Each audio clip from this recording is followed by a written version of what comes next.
네, 안녕하세요. 두꺼비 세무사입니다. 오늘 모신 분은 부동산 114 윤지혜 리서치 랩장님 모셨습니다. 사실 저는 개인적으로는 좀 알고 있는 형님이기도 한데 먼저 구독자분들에게 인사 한번 부탁드리겠습니다. 예. 제가 한 5년여를 부동산 R114로 활동을 하다가 오늘부로 다시 부동산 114 리서치 랩장으로 이제 활동을 합니다.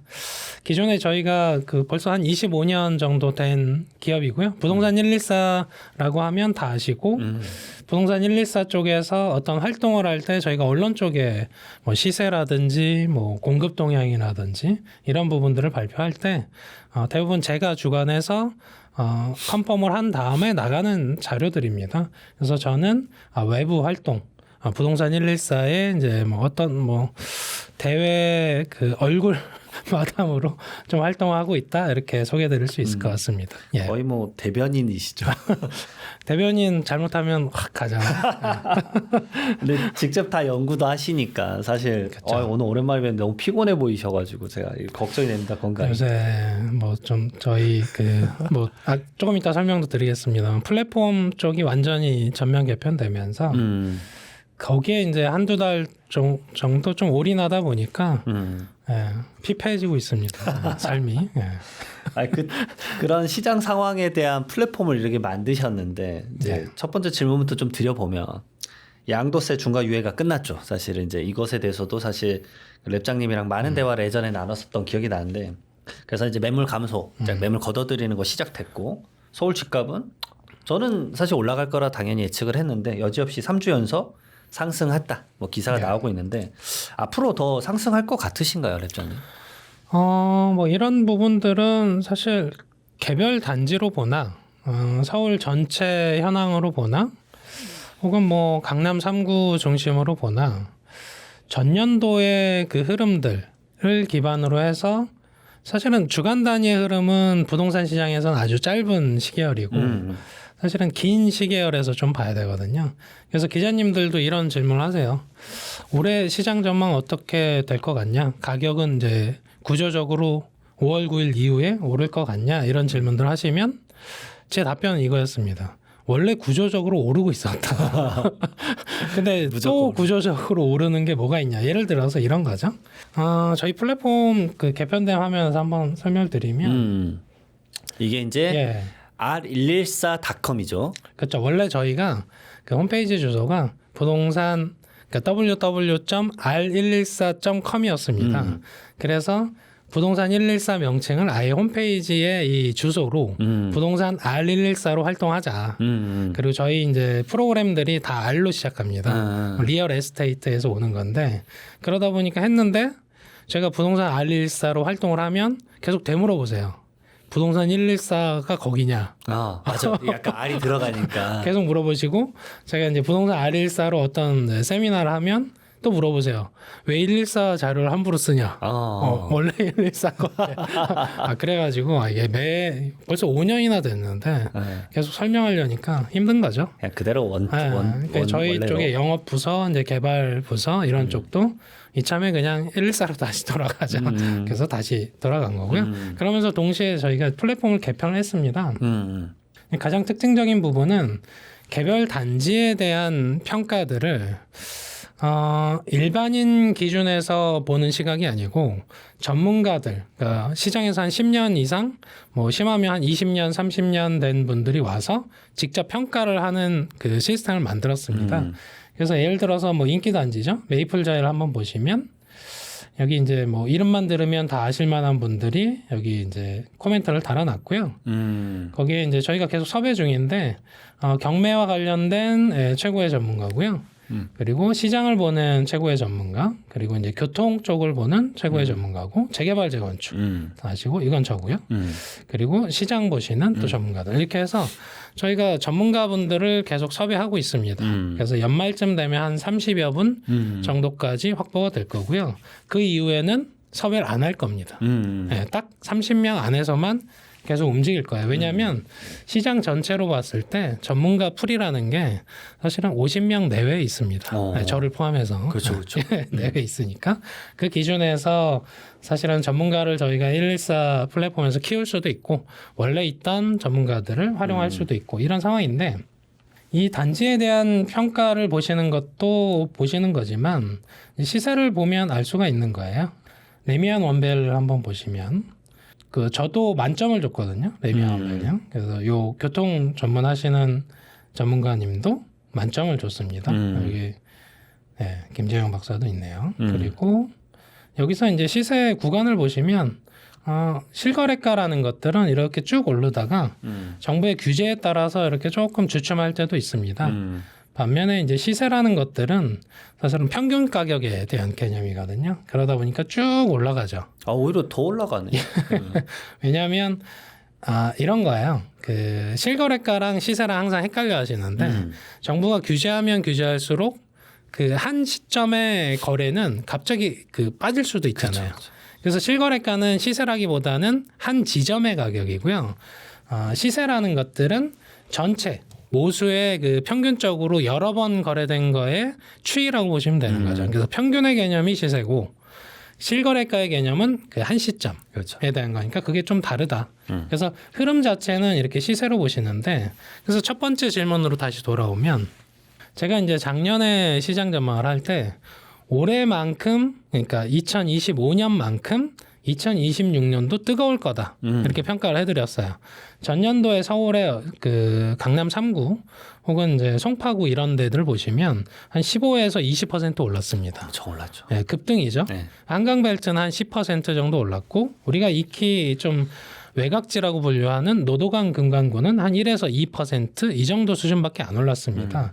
그러다 보니까 2026년이 되면 사실은 키 맞추기, 갭 메우기, 이른바 이제 온기가 퍼진다라는 현상들이 발현되는 게 정상이거든요. 그 이유는 이재명 정부 들어서 이제 6.27 대책 그리고 10.15 대책 이렇게 규제 정책들을 계속 유도하고 1월 돼서 이제 세무사님도 아시겠습니다만 세금 압박이 시작됐잖아요. 그쵸. 그래서 잠깐 주춤했는데 여기서 이제 현상을 보셔야 되는 건 서울 집값은 떨어진 적이 없습니다. 일부 이제 강남 3구처럼 급등했던 지역들이 한 1% 내외 떨어진 거죠. 우리가 막 20% 오르다가 1% 빠지면 그걸 어떻게 시장에서 표현하냐면 숨 고르고 있다. 이렇게 평가합니다. 열심히 달리고 잠깐 숨 고르는 거죠. 그에 비해서 외곽지 아까 설명드린 노도강 금강구 혹은 뭐 경기도 주요 지역에서 조금 빠지는 지역들이 전년도 1년 상승분보다 올해 4월까지 상승분이 더 큽니다. 네, 그러니까 구조적인 오름세는 이미 계속되고 있었다. 이런 평가들을 할 수가 있는 거죠. 올라갈 수밖에 없는 느낌인데. 근데 이런 상황 되니까 이제 규제가 심해지니까 이제 전세랑 월세 막 매물 다 없어지고 있는 구조 같은데. 아니 월세는 너무 올랐어요, 솔직히. 너무 올라서. 그래서 집을 이제 사는 거는 거의 불가능한 느낌인 것 같고 집에서 거주하는 것도 사실 오늘도 헤드라인 보니까 경기도로 뭐 11,000세대가 이제 밀려나갔다 막 이런 얘기 나오는데 점점 이게 좀 심해지려나요? 이렇게 보시면 될 것 같아요. 전세라는 상품이 사실은 월세 시장 쪽을 조금 견제해 줬던 거죠. 그간은. 근데 이제 정부의 그러니까 보통 우리가 어떤 시장의 구조적인 변화를 보려면 각각의 플레이어들 이 전월세 시장을 바라보는 쪽이 어떻게 변하는지를 보는 건데 플레이어가 딱 세 객체입니다. 첫 번째는 정부죠. 두 번째는 임대인, 세 번째는 임차인인데 자, 정부 입장에서 한번 보는 거죠. 어떤 방향을 보고 있는지 전세 대출 규제를 하고 있죠. 그리고 임대사업자에 대한 뭐 보증 비율 규제를 하고 있죠. 그러면서 전세 보증보험 가입 요건도 까다롭게 하고 있죠. 그러니까 전세가 월세화되도록 유도하고 있죠. 그러니까 정부의 관점은 가뜩이나 가계부채에서 부동산이 차지하는 비중이 크니까 생산적인 금융으로 돌려야 되잖아요. 그중에 하나의 키로서 갭 투자도 막고 전세 대출도 막으려는 거죠. 그걸 통해서 이 자금, 주택에 쏠려 있는 자금을 생산적인 금융 쪽으로 그러니까 금융이 생산적인 부분이라는 것들은 아직은 조금 고착화돼 있지는 않아요. 생산적이라는 형용사가 거기 들어간 게 맞는지 모르겠습니다. 그렇죠. 뭐 여기서 여담을 설명드리자면 집 살 돈을 빼서 주식을 주식, 뭐 채권, 뭐 옵션, 뭐 코인 한다 그러면 부모님한테 혼납니다. 그러니까 아직은 조금 좀 보수적인 관점에서 사실 안전자산은 부동산이 맞긴 하죠. 꾸준히 이제 수익을 발생시키는 임대료가 나올 수 있으니까. 물론 이제 주식도 뭐 잘하면 잘하면 근데 항상 그런 것 같아요. 투자할 때는 항상 마인드는 다 그 청사진을 그립니다. 그렇죠. 그래서 이렇게 투자해서 한 1년 지나고 2년 지나고 3년 지나면 이때쯤 부동산을 마련하고 막 이렇게 되는데 예상만큼 제대로 되지 않아요. 다시 돌아와서 정부는 전세에 월세화를 유도하고 있고요. 근데 전세는 월세화 될수록 월세가 급등하는 구조입니다. 전세가율이 시중금리보다 높아서 전세 보증금을 월세화 시키면 시킬수록 급등하는 구조예요. 그 구조 안에 하나 있고, 자, 그 와중에 임대인들 입장에서 한번 보는 거죠. 임대인들은 지금 전세가 유리할까요? 월세가 유리할까? 이렇게 보면 월세는 급등하고 있잖아요. 전세는 어차피 돌려줄 돈이잖아요. 그 어디다가 위험 투자하기도 좀 어렵고 그러다 보니까 자금이 부족하신 분들은 어쩔 수 없이 전세를 내놓는 거고 자금이 있으신 분들은 월세를 통해서 수익화를 하는 거죠. 맞습니다. 점점 수익률을 따지기 시작하는 시장으로 바뀌고 있다. 그래서 임대인도 월세화를 선호한다. 정부도 선호한다. 그럼 이제 임차인 입장에서 가보는 거죠. 임차인은 뭐 최근 한 2, 3년 사이에 그 전세 사기 이슈 때문에 임대인을 신뢰하지 않습니다. 그렇죠. 신뢰하지 않고 또 젊은 층에서 보통 전월세 계약을 많이 하니까 이 큰 돈을 굴리면 더 많은 수익이 될 텐데 여기에 고정해 놓는 거에 대해서 일단 신뢰하지 않는. 내가 제 기회 이익을 상실했다. 그렇죠. 어차피 젊은 사람은 포트폴리오가 안 됩니다. 올인만 있을 뿐인 거죠. 그러니까 빼서 그런 것도 있고 또 하나는 청약에 대한 관점들, 신축에 대한 선호도가 높다 보니까 그 청약했을 때의 계약금 정도의 자금을 계속 가지고 있어야 되는 거예요. 근데 전세금에 묶여 있으면 이걸 뺄 수가 없잖아요. 그렇죠. 그러니까 월세로 돌리고 이 부분 시드머니를 중요한 순간에 옵션처럼 활용하겠다 흐름들이 있는 거죠. 그래서 정부, 임대인, 임차인 모두 월세를 원한다. 그런 구조로 가고 있으니까 월세가 급등한다라는 사실은 자명한데 국내가 이제 OECD 선진국 대비 월세가 저렴한 그러니까 비싼 국가였으면 사실은 우상향을 얘기하기 어려웠을 텐데 OECD 안에서 거의 꼴찌 수준입니다. 임대료 수준으로 보면. 그러니까 장기 트렌드에서 보면 나중에 이제 맞벌이라고 하면 한 사람 월급은 월세일 확률이 커진다. 물론 이제 당장은 아닙니다만 5년, 10년 뒤에 보면 그렇게 될 확률이 큰데 거기에 가장 작은 요소는 전월세 시장 쪽에서는 딱 두 가지만 보면 됩니다. 인플레이션. 이건 그대로 반영이 돼요. 인건비며 뭐 자재비며. 그리고 또 하나는 입주 물량. 공급입니다. 공급과 관련된 부분이 서울은 재개발 재건축 중심이라서 쉽지가 않습니다. 그렇죠. 우리가 한번 이렇게 생각해 볼 수 있어요. 우리가 이제 둔촌주공이라는 단지가 입주했었잖아요. 가볼까요? 여기에 이제 12,000세대가 입주를 했었죠. 제가 한 4.6점 평가했습니다. 근데 저는 그런 생각이 들어요. 만점을 주기 전까지는 항상 악플에 시달릴 거다. 왜 내 단지가 여기 봐봐요. 올림픽 파크 보레온 제가 이제 평가하기 전까지 왜 없어요 해가지고 제가 빨리 달았습니다. 4.6점이고. 근데 여기에 12,000세대가 입주를 했습니다. 한 2년 이제 가까이 돼가죠. 근데 그 사이에 여기서 역전세 났다는 얘기 들어보신 적 있으세요? 세무사님? 없죠. 없잖아요. 그리고 우리가 송파 쪽에서도 여기 보시면 여기 대단지들 입주했잖아요. 그렇죠. 여기서 역전세 났다고 들으신 적 있으세요? 없죠. 과거에는 우리가 헬리오시티 이런 데서 대단지가 입주를 하면 역전세 그리고 뭐 임차인이 가격 그 협상력을 쥐고 있거나 이런 현상들이 발현되는데 최근 한 1, 2년은 아무리 큰 대단지가 입주해도 그러네. 주변 시세보다 전세값이 더 비쌉니다. 그러네. 그러니까 수요가 신축 쪽으로 워낙 쏠려 있다 보니까 특히 서울 쪽에서는 공급량만으로도 전세의 그 역전세 현상은 이제 최근 한 2, 3년 사이에 발현되질 않습니다. 제대로 가격을 예. 받네요. 오히려 절대적으로. 그렇죠. 네. 그러니까 사실 뭐 어디가 대단지가 입주하면 이제는 전세 값이 안정될 거야라는 관점들이 잘 안 나옵니다. 예. 그러니까 서울 쪽에서는 뭐 전월세 쪽에서의 우상향 관점들은 크게 이견이 없습니다. 전문가별로. 예, 그렇습니다. 그러면 집값이 과거와 동일한 패턴이라고 하셨었고 사실 뭐 사석에서도 말씀 나눈 비슷한 느낌인데 저와 이게 언제와 가장 비슷하다고 좀 느껴지세요 이게?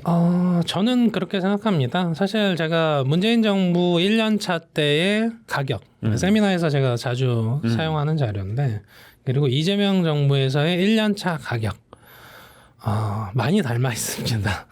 그래서 2017년에 문재인 정부는 파리 대책이라는 걸 발표를 해요. 그렇죠. 그래서 투기와의 전쟁을 선포하고 뭐 정비사업 규제 이런 것들을 하면서 똘똘한 집 한 채가 그때 시작되거든요.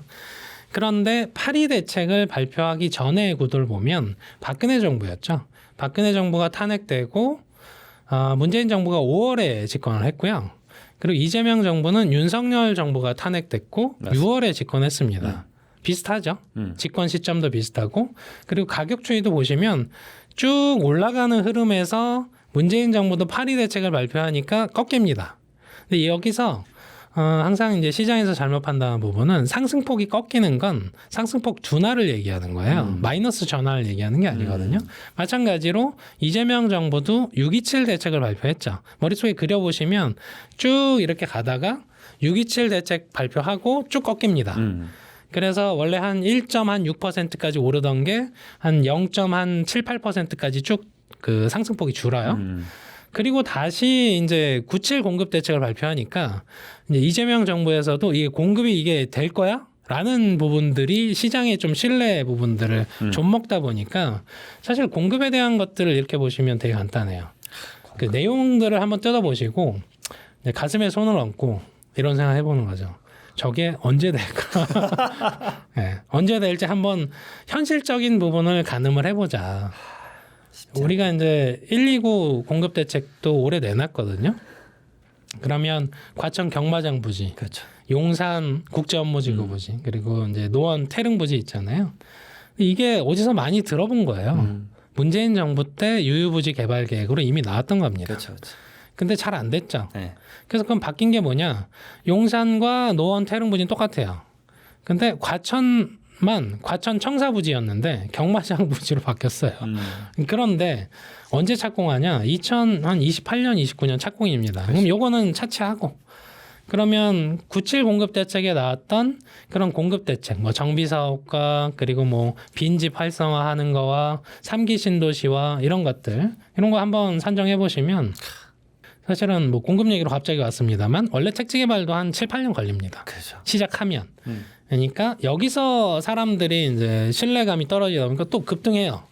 그러니까 10, 15 대책을 발표하거든요. 이게 틀려요. 뭐가 틀리냐면 문재인 정부는 파리 대책 발표하고 그 애는 대책이 없습니다. 그러니까 그 다음에 쭉 오르는데 중단이 안 된 거죠. 반면에 이재명 정부는 6.27 내놓고 9.7 공급 대책 내놓고 이게 갑자기 또 시장이 1% 이상 튀니까 10, 15 그 규제 지역 확대, 토지거래 허가 구역을 이제 광역적으로 지정하고 서울 전역 그리고 경기도 12개 지역까지 확대하는 것들을 발표해요. 그래서 다시 쭉 꺾입니다. 한 0.78%까지 월간 상승폭이 줄어요. 줄고 다시 이제 올해 들어서 이제 또 내성이 쌓이잖아요. 어떤 대책을 내놓으면 3개월 지나면 내성이 쌓입니다. 막 상결지라면 내성이 나더라고요. 왜 내성이 쌓이는지 아세요? 필수재 시장은 찍어 눌러도 그냥 잠재됩니다. 사라져야 이게 그 계속 줄을 거 아니에요. 상승폭이.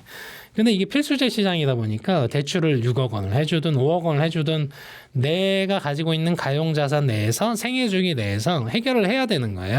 금리가 올라도 금리가 혹은 내려도 경기가 위축되든 전월세 시장이 있든 항상 생애 주기에서 해결 과제인 거죠. 그러니까 세금으로 누르든 대출로 누르든 규제 지역으로 누르든 잠깐 주춤한 건 있어요. 그래서 저는 이런 평가를 내립니다. 그 이재명 대통령께서 이런 얘기를 하셨죠. 정부 이기는 시장도 없고 시장 이기는 정부도 없다. 그래서 요 구도에서 보시면 정부는 항상 단기적으로 이깁니다. 근데 장기로 가면 시장이 이겨요. 그러니까 짧은 구간에선 정부가 힘이 세고 긴 시계열에서는 시장이 더 힘이 셉니다. 그렇죠. 그래서 우리가 금리 인상기 때 수요자가 이런 생각을 하죠. 아, 지금 못 사겠다. 네. 근데 이런 얘기를 하진 않죠. 나 이제 집 안 살래. 이런 얘기는 안 하죠. 맞아. 나중에 산다고만 하죠. 그럼 무슨 얘기냐? 이연 수요가 계속 쌓입니다. 아, 계속 누적적으로 쌓여요. 그러니까 예를 들어 정부가 대출 규제하면 아, 집값이 잡힐 것 같으니까 잠깐 좀 기다려야겠다. 이런 거지. 나 이제 집 안 살래라고 하지 않습니다. 포기를 하지 않죠. 포기는 없어요. 네. 그냥 해결 과제인 거예요. 생애 주기에서. 그래서 이게 되게 리스크한 부분이 뭐냐면 DSR 총부채 원리금 상환 비율 규제 때문에 생애 주기가 30대로 옵니다. 왜냐하면 DSR을 딴 거에서 써버리면 주택을 살 때 내 대출이 한도가 줄어버려요. 맞아요. 그래서 특히 40대, 50대, 60대 때 예전에 내 집 마련 했거든요. 40대는 괜찮아요. 근데 50대, 60대가 되면 이제 직장 생활이 얼마나 남았는지 은행이 보수적으로 보는 관점들이 생겨요. 맞습니다. 그러니까 예전에 LTV만 볼 때는 뭐 10억 원짜리를 주부여도 직장이 없어도 뭐 7억 원까지 그냥 해줬잖아요. 그렇죠. 이젠 안 해준다는 거죠. 절대 소득을 보니까 그 관점에서 보면 30대 때가 사실은 내 집 마련 적기가 돼버린 거죠. 그러면 40대가 어떤 의미에선 더 급하죠. 그래서 30대, 40대 굉장히 급합니다. 네. 근데 대출 규제는 계속 하잖아요. 예. 그래서 멀리 돌아왔습니다만 전년도만큼 뜨겁다라는 것들의 관점이 바뀔 게 없습니다. 그러니까 단기적으로 정부가 계속 찍어 누른 것만 있을 뿐이에요. 계속 잠재돼 있고 다시 들어오고 잠재돼 있고 다시 들어오는데 지금 이제 지방선거 구도 앞두고 잠깐 정책 소멸기에 있는 거죠. 근데 정부 정책적으로 얘기를 나눠보면 최근에 수도권 매입 임대 9만 원. 저도 딱 느낌이 왔어요. 아, 급하구나. 그래서 이제 대부분 이제 지하철역에서 뭐 350m 이내 있으면 부지 매입해가지고 이제 간평으로 매입해서 이렇게 공급을 하는 거를 발표를 했는데 아무래도 2, 3년 동안 서울에 입주 물량이 아예 없으니까 거의 없으니까 이걸 하는 것 같은데 그래서 그 얘기를 했지 않습니까? 이게 말 그대로 비아파트잖아 이거는. 오피스텔 같은 비아파트 공급을 통해서 주거 문제 완화하겠다라고 했는데 이게 시장에 많은 해소가 될 것 같으세요, 랩전님? 딱 그 물량만큼 해소됩니다. 그러니까 공급에 대해서는 이런 거예요. 사실 저는 그렇게 생각해요. 문재인 정부는 초창기에 공급은 충분하다 이런 인식 때문에 나중에 역풍을 맞죠. 그렇죠. 그래서 2019년부터 3기 신도시 본격적으로 추진합니다. 거의 한 2, 3년을 이제 딴짓하다가 정비사업 쪽에서 뭐 이 부분들 규제하다가 똘똘한 집 한 채로 가니까 서울 쪽으로 막 쏠렸잖아요. 그렇죠. 그런 관점이 있었는데 공급은요 사실은 좀 충분하다 싶을 정도로 계속 많이 해야 됩니다. 그래서 문재인 정부도 이제 나중에는 공급을 확대해야 된다 쪽으로 갔고 윤석열 정부도 270만 호 플러스 알파 계획을 세웠었습니다. 그래서 공급을 많이 하려고 했어요. 근데 시장이 안 도와준 게 하나 있었죠. 러시아 우크라이나 전쟁. 그래서 자재값이 급등합니다. 그리고 또 하나 안 도와준 게 있어요. 레고랜드 PF. 맞아요. 그래서 두 가지가 공급을 저해하는 요소로 작동했어요. 조달 금리도 어렵게 그 자금 조달도 어렵게 하고 그리고 PF 금리가 확 뛰고 그리고 자재값도 확 뛰고 거기에 공사 기간도 안전 문제 때문에 늘고 이러니까 윤석열 정부도 하기 싫어서 안 한 건 아니죠. 그래서 원희룡 장관 때부터 해서 공급은 많이 한다고 했습니다. 근데 이제 시장이 안 도와줬죠. 그리고 이제 이재명 정부 들어서도 이제 수도권 위주로 135만 호 공급 계획에 최근에 이제 6만 호 공급 계획까지 덧대져서 수도권 140만 호 착공 계획이 나온 겁니다. 나왔는데 이 정책의 효과는 140만 호는 부족한 수준은 아닙니다. 이게 수도권만 기준이거든요. 그래서 매년 뭐 7만 호, 8만 호 서울에서 착공할 수 있다면 괜찮아요. 근데 아까 설명드린 것처럼 이제 가슴에 손을 얹고 과연 이게 제대로 될 거냐에서 이제 의문점이 생기는 거예요. 근데 이제 앞서 질문 주신 것처럼 그래서 빌라 형태, 우리가 이제 비아파트 형태라고 하는 형태들이 시장에 필요하냐? 필요합니다. 네, 그 정책과 아파트 택지 개발 정책과 정비 사업 정책들이 아우러지는 거지. 요게 시장에 효과가 있겠어. 요 부분만 보면 사실은 나는 아파트만 원하니까 사람마다 다 자기만의 관점에서 공급 대책을 보거든요. 근데 서민 중산층 이하 서민에서는 비아파트 쪽도 주거 수단의 하나로서 다룰만 합니다. 무슨 얘기냐면 이렇게 보시면 돼요. 아까 저희가 월세 얘기할 때 한 사람 월급은 이제는 월세로 내야 되는 시대로 가고 있다라고 설명을 드렸는데 나중에는 내가 월세 사는 그 비용, 그 아파트에 월세 살면서 내는 비용과 빌라를 하나를 매입을 해서 거기에 원리금을 내는 비용이 비슷할 수 있습니다. 그때 뭐가 더 합리적인 판단인지는 사람마다 다르지만 자산화해서 이 부분들을 원리금 내는 게 어떤 의미에서는 더 효과적일 수 있어요. 그게 만약에 재개발이 돼서 아파트로 변모한다 그러면 더 효과적일 수 있죠. 근데 거주 관점에서 월세는 사라지는 돈이잖아요. 원리금은 자산에서의 강제 저축 효과가 일부 있거든요. 물론 조금 더 비쌀 수는 있습니다. 거기서 이제 판단만 남는 거거든요. 그래서 비아파트 쪽은 공사 기간이 짧아요. 짧게는 뭐 6개월, 그렇죠. 길면 한 1년 이내입니다. 그러니까 아파트는 한 4년에서 5년 걸리거든요. 그러니까 난 아파트만 원해 하는 수요층도 있습니다만 당장 전월세 시장 쪽에서 이 주거비가 부담인 사람들은 정부 입장에서 집주인이 공공이면 사실은 제일 장점이 뭐냐면 내가 나가고 싶을 때 언제든지 나갈 수 있습니다. 네. 보통 이제 개인 대 개인은 2년 혹은 4년 여기에 좀 함몰되잖아요. 근데 이제 공사 혹은 지자체, 정부가 주인이라면 뭐 계약해놓고 뭐 마음에 안 들면 나가면 됩니다. 왜? 들어올 사람이 줄 서 있습니다. 줄 서 있습니다. 그러니까 잘 안 나가죠. 네, 그런 이슈가 있으니까 그 양만큼 효과가 있다. 그래서 청약도 많이 질문 주세요. 그래서 이번에 1000세대 나와요. 이번에 500세대 나와요. 그럼 얼마나 효과 있을까 그러면 1000세대만큼 500세대만큼 효과가 있는 거죠. 왜냐하면 나머지는 다 탈락이니까 그런 겁니다. 그럼 나머지 또 대기 수요가 되는 거죠. 예. 그 비아파트도 사실은 못 지내서 날린 상황이라 사실 뭐 청년이나 신혼부부에게는 좀 매력적인 부분이 될 수 있겠지만 수요층 자체도 사실 다르고. 예. 그리고 뭐 세금 질문이 3가지로 좀 이제 올라와 있는데 제가 예. 좀 응축해서 좀 질문을 좀 드려보면 사실 뭐 1세대 1주택자의 뭐 장기보유 특별공제, 그다음에 당연하지만 뭐 보유세 얘기도 당연히 나왔고, 그다음에 토지 초과 이득세가 또 사실 말이 또 이건 좀 너무 센 거 토지 같아서. 공개념 뭐 그런 거겠죠. 그거랑 그다음에 또 랩장님도 이제 사실 이제 부동산 세금은 또 신경을 안 쓸 수가 없이 계속 그럼요. 케어를 하시니까 7월 이후에 이제 사실 7월 말에 또 세제 개편안이 나오니까 이것들을 뭐 텍스적으로 맞물려 가지고 한번 말씀 한번 주시죠. 예, 뭐 그 세무사님 계십니다만 제가 이제 짧은 지식으로 아유 아닙니다. 아닙니다. 세무에 대한 특히 이 1가구 1주택에 대한 효과부터 좀 설명을 드릴게요. 저는 그런 생각이 들어요.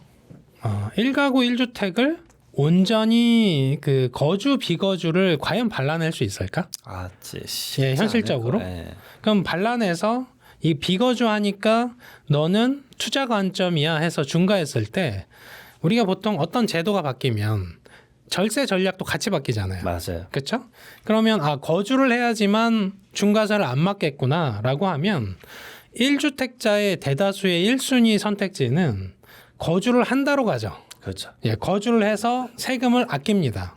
좀 뭔가 지방에 계신 분들조차도 자금이 풍부하신 분들은 뭐 주민등록 이전해서 거주를 마치고 하는 게 사실 어렵지 않거든요. 뭐 3일은 뭐 지방에 있다가 4일은 서울에 있다가 이렇게 해서라도 맞출 수 있잖아요. 그걸 사실은 불법이라고 할 수는 없죠. 편법일 수는 있으나 그게 중과세 대상이 되진 않겠죠. 그러면 1주택자에서 우리가 그 정부가 유도하는 건 매물 유도잖아요. 근데 이런 경우에도 매물을 내놓는 사람이 존재하겠죠. 있기는 있겠지만. 그렇죠. 근데 대다수는 절세 전략으로 갈 테고. 그러면 그 경로상에서 매물을 내놓는 사람이 어떻게 행동하냐를 이제 실무적으로 보면 됩니다. 뭐냐면 내가 예를 들어서 하남에 살아. 근데 강동에 집이 있어. 근데 여기는 거주하기는 어렵네? 그럼 매물을 하겠죠? 그러면 이 매물을 매입하는 그 무주택자인 사람이 거주를 할 수 있는 집으로 매입을 할 거잖아요. 그럼 이분은 한 20년 동안 안 내놓을 겁니다. 들어간 이후에. 근데 중요한 건 비거주를 하기 때문에 중과세 받을까봐 내놨는데 무주택자인 사람이 거주를 하려고 가져가잖아요. 이분이 더 부자다. 이분이 더 부자일 수 있습니다. 네, 그리고 1주택자의 관점은 항상 중요한데 매각하면 무주택자로 가지 않습니다. 아까 설명드린 것처럼 하남이 자기 전월세 주거지였으면 하남에서 거주용 집을 하나를 마련합니다. 무슨 얘기냐? 안쪽에서는 들어가면 물건이 회전 안 될 거고요. 대부분은 거주를 맞출 거고요. 설사 나가도 외곽지로 가서 산다는 거죠. 1주택을. 그러니까 중심권과 외곽지가 가격이 안정된다는 보장이 전혀 안 나와요. 매물은 나올 수 있어요. 근데 다른 데 가서 또 매물을 사잖아요. 그렇죠. 그러니까 이게 1주택자는 아무리 압박을 해도 우리가 그 정부의 전체적인 스탠스에서 보면 어떤 정부도 주택 소유를 높이려고 합니다. 지금도 무주택자에게는 갭 투자도 허용하고 하잖아요. 그러니까 1주택자가 빠지면 무주택자가 되는 걸 정책 노선으로 잡을 수는 없어요. 그러니까 1주택자는 1주택자로 남을 확률이 크다. 다만 사업이 망하거나 직장이 날아가거나 그렇죠. 뭐 경제 위기가 오거나 이럴 때는 무주택으로 가기도 하죠.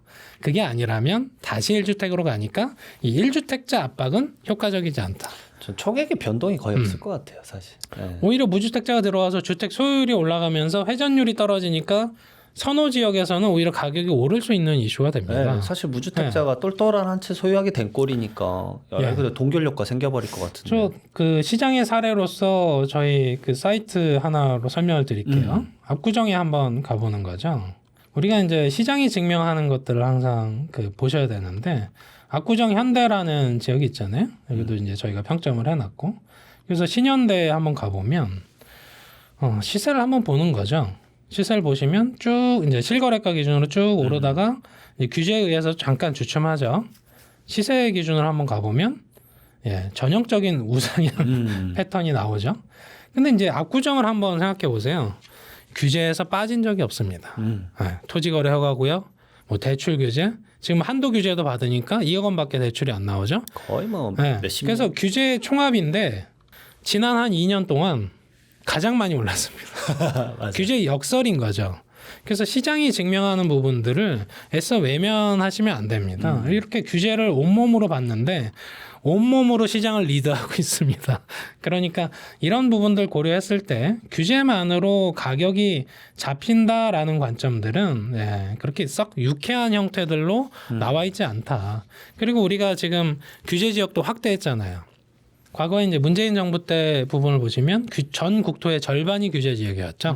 근데 규제 지역이 더 많이 올랐어요. 맞아. 그러니까 사실은 이것도 규제 역설이고 과거에 이제 15억 초과하는 거 대출 금지시켰잖아요. 근데 15억 초과하는 구간이 가격이 더 많이 올랐어요. 현금 부자만 가지고도 그 시장은 돌아가는 거죠. 그래서 시장에 그 매물이 회전이 안 되고 똘똘한 집 한 채가 강화돼 있으면 그건 가격이 안정된다라는 보장은 반드시 성립하진 않습니다. 기승전결로. 그런 관점에서 일단 그 지금 1주택자 압박에 대한 것들을 설명을 드렸고 세제 개편 이슈는 뭐 세무사님 말씀대로 나올 텐데 세제 개편이 될 때 저도 이제 자료를 좀 찾아보면서 이제 봤어요. 그래서 보유세 부분들을 다루고 있잖아요.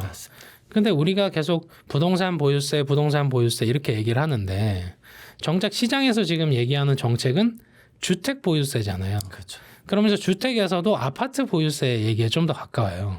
근데 주택이라고 관점을 하더라도 부동산 보유세만 놓고 보면 해외는 그 상업지와 관련된 그 세금 부과와 관련된 것들이 그 산정률이 다르거든요. 근데 국내 같은 경우도 부동산 보유세를 얘기하면 상업지가 다 들어와 있는 거예요. 땅에 대한 토지 개념이니까. 그럼 우리가 주택에 대한 보유세 개념으로 다시 오면 주택 부분에 대한 보유세가 정말 주요 선진국 대비 저렴한 편인지 정말 비싼 편인지 이걸 따져야 되는데 주택만 가지고 오면 종합부동산세가 들어오기 시작하죠. 종합부동산세가 또 들어오면 이게 종합부동산세 내는 분들은 보유세가 그렇게 약한 편이 아닙니다. 약한 편이 아니죠. 근데 그 와중에서 그러면 보유세만 가지고 얘기하면 안 되겠죠. 그러면 양도세와 취득세도 같이 다뤄야 되겠죠. 증여상속세도 다 그렇죠. 다뤄야 되잖아요. 그러면 이 부분 밸런스에서 보면 그럼 거래세는 굉장히 강하잖아요. 국내가 뭐 사실은 전 세계에서 가장 강하죠. 네. 근데 대출도 전 세계에서 가장 강한 편이죠. 보유세는 종부세를 감안하면 그렇게 약한 편은 아닌 거죠. 근데 그러면 개편의 대상은 대부분 비거주 1주택 혹은 고가의 주택이잖아요. 근데 이분들은 종합부동산세를 내고 있을 확률이 크다는 거예요. 그러니까 여러 구도로 봤을 때 사회적 합의가 과연 될까? 그래서 이 부분들 합의를 하려면 키는 대통령께서 지고 있다. 예전에 이제 양도세, 중과세 부분들이 과연 될까? 매물이 또 안 돌 텐데. 근데 이제 대승적으로 이제 대통령께서 이건 이제 종료할 거야 하면서 그냥 그렇게 됐죠. 이런 것처럼 보유세도 뭐 실무선에서 논의해보자 하면 제가 볼 때 1, 2년 지나도 개편 안 될 것 같아요.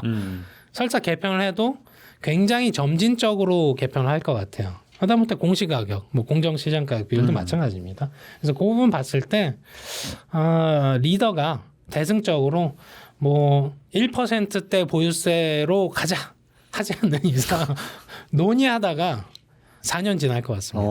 네, 논의하다가 세무사님 어떻게 보세요? 우선은 이제 의원 입법이 하나 올라오기는 올라왔으니까. 네. 근데 그게 되면 사실 문재인 정권 때랑 또 완전 똑같아지는 세금 정책이다 보니까 다주택자와 관련된 그러면은 그 랩장님이 말씀하셨던 대로 그냥 매물은 걷어지고 가격은 올라가고 계속 이제 한틱 거래가 몇 억이 팍팍 뛰는 그런 형태가 될 텐데 예. 그게 정부가 알 것 같은데요, 제 생각에는. 이게 그런 것 같아요. 정부가 인터뷰를 했잖아요. 세금 보유세와 관련된 걸 최후의 수단으로 다루고 있다. 이렇게 했잖아요. 그럼 우리가 그 만약 뭐 게임에 빗대서 죄송합니다만 게임이라고 빗대면 가장 좋은 아이템은 최후의 수단이잖아요. 이거는 영원히 안 쓸 수도 있습니다. 네. 혹은 꺼내고 가격이 안 잡히면 그 다음 수단이 없다는 얘기가 돼요. 그러니까 이게 그 벼랑 끝 전술입니다. 그러면 마지막 수단이라고 표현을 했는데 이 수단을 쓰고 났는데 가격이 안 잡히면 한계점에 봉착하거든요. 그것도 굉장히 리스크예요. 그런 과정에서 그럼 우리가 역사적으로 이제 또 똑같습니다. 시장이 증명하는 걸로 검증하면 되거든요. 노무현 정부 때 세금 중과 시작했잖아요. 그래서 집값이 잡혔나요? 안 잡혔죠. 네. 문재인 정부 때 다주택자 압박하고 이렇게 했죠. 그리고 나중에 임대사업자 뭐 사실상 뭐 등록 말소까지 나와서 다 아파트는 종료시켰죠. 그래서 결과적으로 그 집값이 안정됐나요? 아니잖아요. 그래서 조세는 뭐 세무사님도 아시겠습니다만 전가가 가능하잖아요. 네. 전가의 방식이 두 가지잖아요. 첫 번째는 전월세. 더 약자와 같이 나누는 거죠. 나 이렇게 쪼들어 맞았어. 너도 같이 함께 하자. 그래서 전월세 가격의 폭등 요인으로 작동해요. 맞습니다. 근데 뭐 임대차 3법이나 뭐 이런 것들을 개정해서 쉽게 전가 못하게 제도적으로 틀어막을 수 있죠. 그러면 어떻게 전가하냐면 새로운 매수자한테 전가합니다. 그렇죠? 내가 그동안 세금을 뭐 몇 천만 원 냈어. 몇 억을 냈어. 그럼 이것까지는 너와 같이 해줘야 돼? 라고 한다는 거죠. 이거랑 같은 얘기로 최근에 이제 대출 규제가 심해지다 보니까 사금융이 활성화되고 있습니다. 그렇죠. 아시죠? 그래서 매수자가 매도자한테 대출을 해줍니다. 그리고 저당권을 잡아요. 네. 근데 이건 개인 대 개인 사이의 금전 대납이잖아요. 강제할 수가 없어요. 사금융이기 때문에 마찬가지로 이런 부분들로 또 움직여버리면 공식적인 금융에서 도와주지 않는 것들이 시장에 이런 굉장히 활성화되어 있는 지금 금융시장이 굉장히 활성화되어 있습니다만 자금력 있는 분들이 고수익을 추구하면서 이 P2P 시장을 포함해서 이렇게 움직일 수 있는 여지가 있기 때문에 계속 우회로를 찾습니다. 그래서 사실은 세금 압박이 1월에 시작됐고 3월과 4월 사이에 매물이 뭐 사실은 가장 많았던 시기까지 왔습니다. 그래서 8만 채 서울 기준 아파트 기준 한 8만 채까지 누적됐었는데 근데 마이너스 전환을 저는 하길 바랬어요. 근데 하락 전환은 못하고 다시 튀기 시작하죠. 그렇죠. 그러니까 이제는 세금까지 하는 것도 조심스럽고 그렇다고 추가적으로 규제 지역을 뭐 토지거래 허가 구역을 뭐 경기권 뭐 인천권역까지 뭐 확대하자니 그것도 조심스럽고 6억 원 한도를 뭐 5억 4억까지 묶자니 이건 또 서민이 오히려 내 집 마련하기 어려워질 것 같고 접근 아예 못하니. 네, 그러자니 전월세는 치고 들어오고 있고 인플레는 여전하고 공급은 쉽지 않고 코스피 시장은 뜨겁고 그래서 사실은 또 신축 공급은 또 잘 안 되고 그래서 문재인 정부 때보다 이재명 정부가 더 구도상 네. 많이 불리해요. 아주 어렵죠. 네. 제가 한 가지 설명을 드리자면 문재인 정부 때에 공급은 충분하다. 김현미 장관께서 얘기할 때 실제 충분했습니다. 역사상 입주 물량이 가장 많을 때였어요. 그쵸. 그래서 전월세 시장은 굉장히 안정돼 있었습니다. 근데 이재명 정부는 지금 이제 1년 이제 거의 1년 꽉 채워가잖아요. 전월세 시장이 안정돼 있질 않습니다. 이 매매의 가장 선행 지표는 전월세 시장이거든요. 그리고 매매의 가장 극명한 선행 지표는 인플레이션이고 매매의 가장 그 동행하는 지표 중에 하나가 금융시장입니다.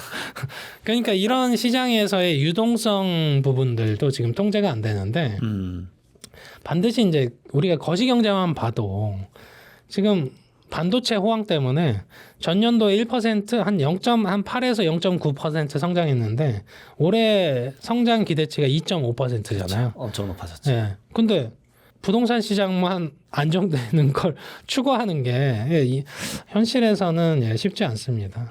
지금 이 상황에서 사실 제가 봐도 뭐 국가 차원에서 정부 차원에서는 답답할 것 같아요. 모든 상황이 모든 우주가 나를 도와주지 않는 느낌이니까 사실 이게 필수제라고 말씀하셨던 이게 제가 너무 공감이 됐던 게 생애주기의 수건 사업이잖아요. 말씀 주셨던 것들. 맞아요. 그러니까 이런 거예요. 딱 간단하게 하면 됩니다. 난 영원히 남의 집에 살 거야. 이런 분 보신 적 있으세요? 사실 없잖아요. 그래서 착각하시는 게 어떤 전문가분들은 그 내 집 마련이 그 필수는 아닙니다. 이렇게 얘기하시는 경우가 있어요. 필수제 꼭 아니다. 이렇게 하시는데 문제는 거주가 필수인 거죠.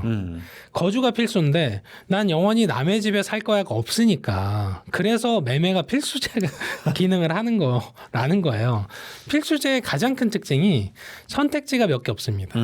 맞아요. 네. 대체제도 몇 개 없어요. 예를 들어서 우리가 주택을 대체할 수 있는 게 컨테이너 안 되잖아요.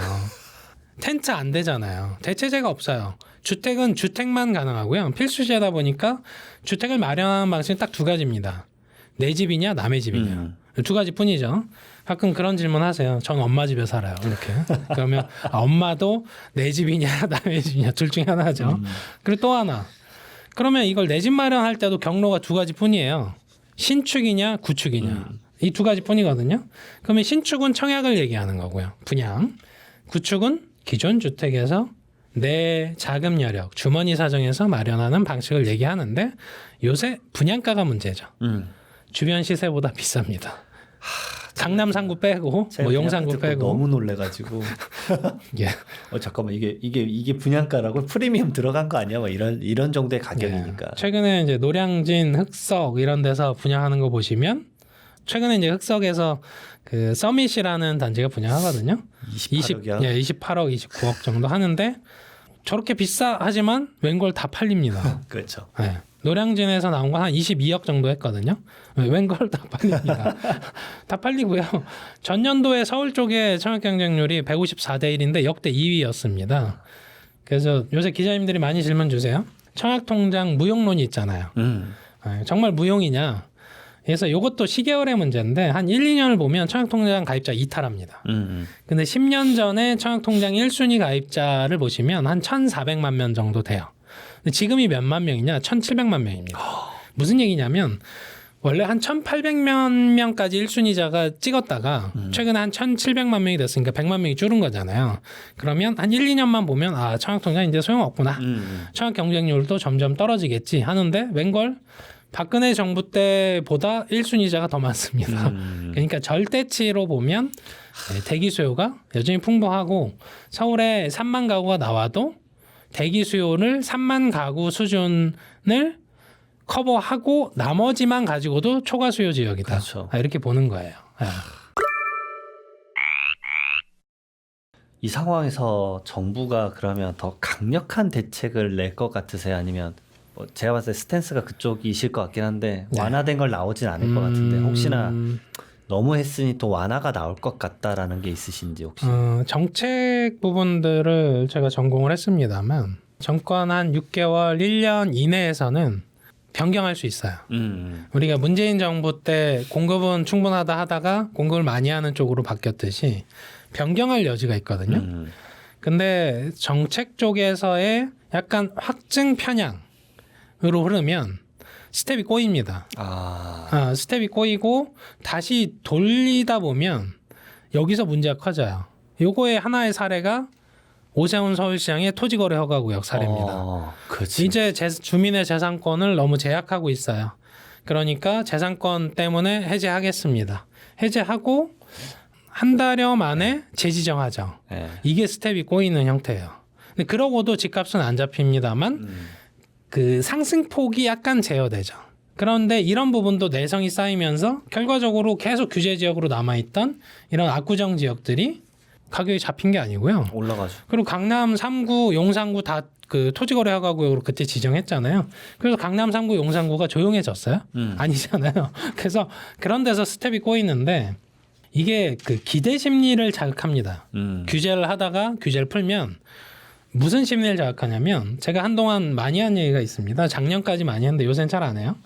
작년까지 윤석열 정부 때 이런 흐름이 있었습니다. 워낙 신축 쪽으로 수요가 쏠리다 보니까 지금 분양가가 가장 싸다가 있었어요. 맞아요. 거기에 빗대서 제가 뭘 설명드렸냐면 지금 받는 대출이 가장 많다 였습니다.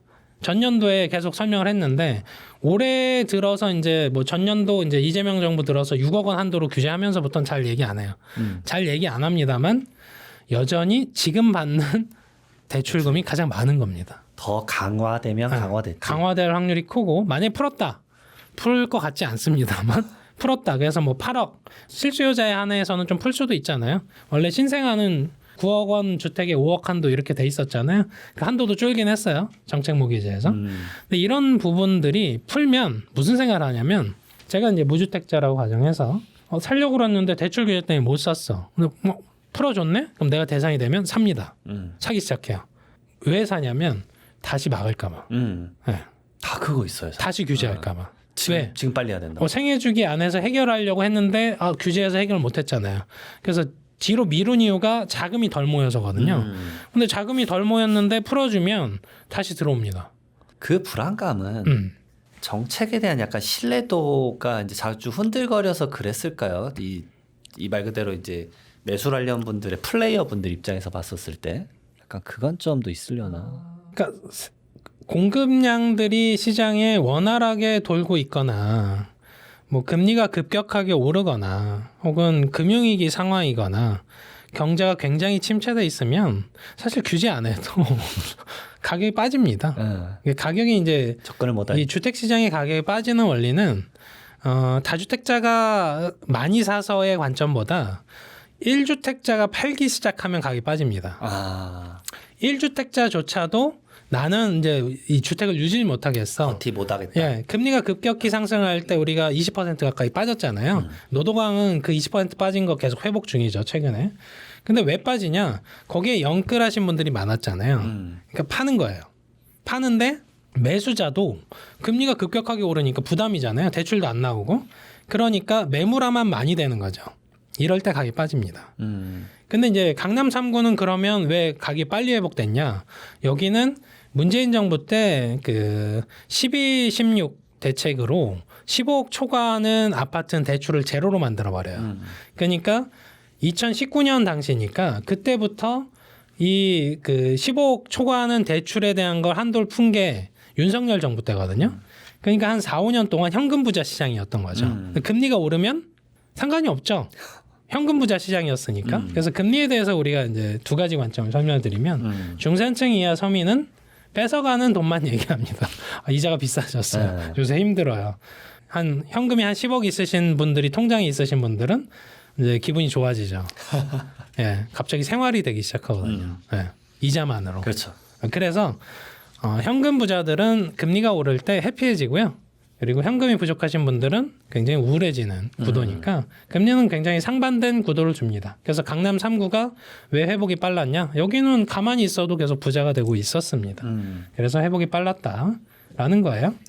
그래서 정부 입장에서는 고민이 많죠. 예, 규제의 패키지로 움직이는 곳들도 가격이 잡혔다기보다는 상승폭이 제어되는 수준에서 움직이고 있으니까. 그래서 가끔은 목표에 대한 수정이 필요한 것 같아요. 정책을 막 이렇게 돌리는 것들은 좀 어렵고 갑자기 바꾸면 또 신뢰도 저하도 있고 그러니까 원래 목적 그 조금 그 강남 3구 빠졌을 때 그 정부 여당에서 이런 얘기 나왔어요. 하향 안정화 얘기하기 시작하더라고요. 맞아요. 네. 근데 사실 이재명 정부에서 하향 안정화 표현은 잘 안 했습니다. 정상화 표현을 많이 했죠. 비정상의 정상화 맞아. 표현을 많이 했지 하향 안정화라고는 얘기 안 했거든요. 근데 가격이 조금 빠지니까 바로 승리 선언하듯이 하향 안정화 얘기를 하더라고요. 그래서 엄밀히 따지면 인플레이션 이슈 때문에 하향 안정화는 쉽지 않습니다. 아, 쉽지 않을까? 그래서 목표를 좀 수정해야 돼요. 상승 안정화로. 상승. 상승폭에 대한 제어에 의한 정책을 해야 되는 거지. 이걸 뭐 이미 올라서 고착화된 제가 2020년에 서울 평균 아파트 10억 돌파 이렇게 썼거든요. 난리가 났었어요. 공격 엄청 받았어요. 지금은 당연하다는 듯이 받아들이는. 지금은 서울 아파트 10억 그러면 약간 싸게 느끼잖아요. 이게 이 차이가 뭘 불러오냐면요. 2020년 기준이었으니까 그때 김현미 그 장관 계실 때부터 해서 엄청 공격받았어요. 뭐 무슨 공장에서도 공격받고 막 여러 매체에서 공격을 하니까 막 걱정을 해주고 기자님들이 걱정해주고 그랬었거든요. 그랬었는데 지금은 무슨 얘기냐면 평균이 지금 거의 15억이거든요. 그렇죠. 근데 이게 사람의 인식이 무서운 게 15억 하던 게 12억, 13억 원이 되면 싸다고 느낍니다. 아, 싸죠. 그래서 가격을 오히려 방어해줘요. 근데 세종시가 그 얘인데 한 해 동안 한 60%가 급등하거든요. 급등하고 어떻게 되죠? 쭉 빠집니다. 세종시 한번 보여드릴게요. 세종시가 패턴을. 그렇게 다이나믹할 수가 없어요. 근데 흐름이 세종시도 여기가 이제 금강뷰가 되는 곳들이거든요. 한번 보시면 가격 흐름이 거의 다 모든 단지가 비슷해요. 이거는 이제 실거래가 기준이고 시세 기준으로 보시면 2020년에 쭉 올랐다가 쭉 빠지죠. 예, 빠지고 이제 주춤주춤 하면서 회복 국면에 있는 거예요. 근데 이런 구도가 사실은 1생활권부터 6생활권까지 다 똑같아요. 모든 단지가 흐름이. 그래서 여기도 이제 제가 평가를 해놨습니다만 보시면 가격 흐름이 실거래가는 이렇게 좀 이렇게 변동성이 있습니다만 시세로 보면 쭉 튀었다가 쭉 내려왔다가 이렇게 회복되잖아요. 무슨 얘기냐? 쫙 올라갔었지. 서울과 조금 다르죠. 그렇죠. 서울은 쭉 우상향하잖아요. 그러면 고착화돼요. 근데 이렇게 단기간 급등했다가 거품이 너무 꼈다가 쭉 빠지면 그 옛날 가격이 원래 정상이 아니었구나 이렇게 인식하거든요. 근데 10억 원을 돌파하고 12억, 13억 이렇게 쭉 돌파하고 잠깐 빠졌다가 금세 또 회복했잖아요. 그러면 고착화돼요. 인식이. 그러면 세종시 같은 경우는 여기서 보면 8억 찍고 이 아파트 같은 경우는 8억 찍고 쭉 내려와서 지금 한 6억 원 수준에 있거든요. 5억, 6억 여기서 왔다 갔다 하면서 조금 회복되는 거예요. 근데 이 8억까지의 이격이 한 2억 정도 돼 있잖아요. 그럼 이게 비정상이었던 거지 이게 정상인 거예요. 근데 서울은 아까 설명드린 것처럼 이렇게 가잖아요. 그러면 여기에 있는 가격은 이제 내려오면 싸다고 느끼기 시작합니다. 그렇죠.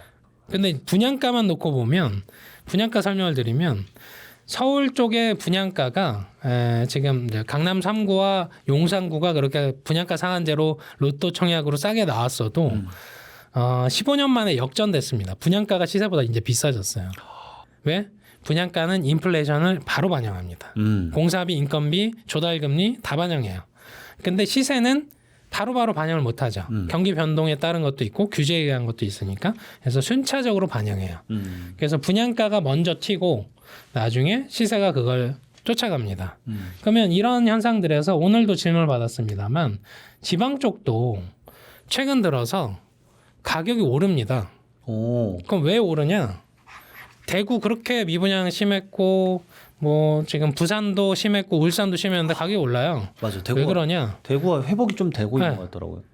전월세가 올라서 그렇습니다. 네. 그리고 분양가가 올라서. 그러니까 말 그대로 물가 인플레이션의 기본적인 상승이네요. 맞아요. 그래서 주택 가격의 전체 긴 시계열에서 보면 따라가는 흐름이 경제 성장률 이런 게 아니고요. M2 유동성 효과에 의한 게 하나 있고 두 번째 인플레이션 이 두 가지와 궤를 같이 합니다. 왜? 주택, 아파트는 물가의 총 합이거든요. 네. 거기에 의해서 움직이거든요. 저는 그런 생각을 해요. 시장에 이제 약간 이율배반적인 건데, 그래서 내 집 마련을 내가 그 분양으로 한다. 그러면 소비자는 이런 생각을 합니다. 분양가가 좀 쌌으면 이렇게 얘기하시죠. 근데 반대로 이 이면에선 또 이런 얘기를 하세요. 자재는 좋은 거 써줬으면. 그렇잖아요. 그렇죠. 근데 두 가지가 이율배반이죠. 자재를 좋은 거 쓰는데 분양가가 쌀 리가 없잖아요. 왜냐하면 대부분은 내 집 마련을 신축으로 하면 좋은 자재, 하자 없었으면 좋겠고 뭐 이런 부분들 되게 꼼꼼하게 보죠. 생애 최초로 내 집만 했으니까 분양가가 쌀 수 있는 구조가 아니에요. 네. 그러다 보니까 하다못해 빌라를 분양받더라도 뭐 품질 이런 걸 따지죠. 그럼 빌라라고 분양가가 쌀 수는 없는 거죠. 그런 문제 있습니다. 예. 그런 각도면 사실 랩장님 그 서울 부동산뿐만 아니라 물론 이제 지금 세종시는 약간 예외적인 이런 상승폭이 생겨서 그렇게 된 거였는데 예. 이 풍선 효과로 경기도는 비슷한 양상을 보일 수도 있겠다고 생각이 들어요. 그리고 지금도 사실상 올라가고 있고. 예. 그래서 많이 물어본 게 하급지랑 뭐 예. 경기도나 이런 데도 많이 상승할 것이냐. 수지로 가볼까요? 용인 수지 수지요. 여기가 또 다이나믹했는데. 이쪽 가보시면 수지 쪽도 저희가 이제 역세권 중심으로 이제 평가를 해놨습니다. 그래서 보시면 이제 올해 상승폭이 보시면 이제 저희가 이제 저도 이제 전문가로 평가합니다만 수지 쪽 오면 이제 평가 부분이 조금 떨어지죠. 그러면 이제 직접 거주하시는 분들은 불만이 생기실 수도 있으나 처음 찍히는 거 보세요. 수지 쪽에 쭉 우상향하죠. 시세로 보면 쭉 찝니다. 그렇죠. 무슨 얘기냐? 수지 쪽이 전년도까지 되게 조용한 지역이었어요. 맞아요. 근데 규제 지역으로 지정됐죠. 그리고 대체제를 찾아서 서울 쪽에 수요가 이동하고 이렇게 되다 보니까 올해만 한 7% 올랐어요. 전년도에 한 1, 2% 올랐거든요. 그러니까 이 흐름 속에서 시장을 리드하는 쪽이 어디냐? 리딩 단지인데 그럼 리딩 단지가 뭐냐? 신축입니다. 각 지역에 있는 신축.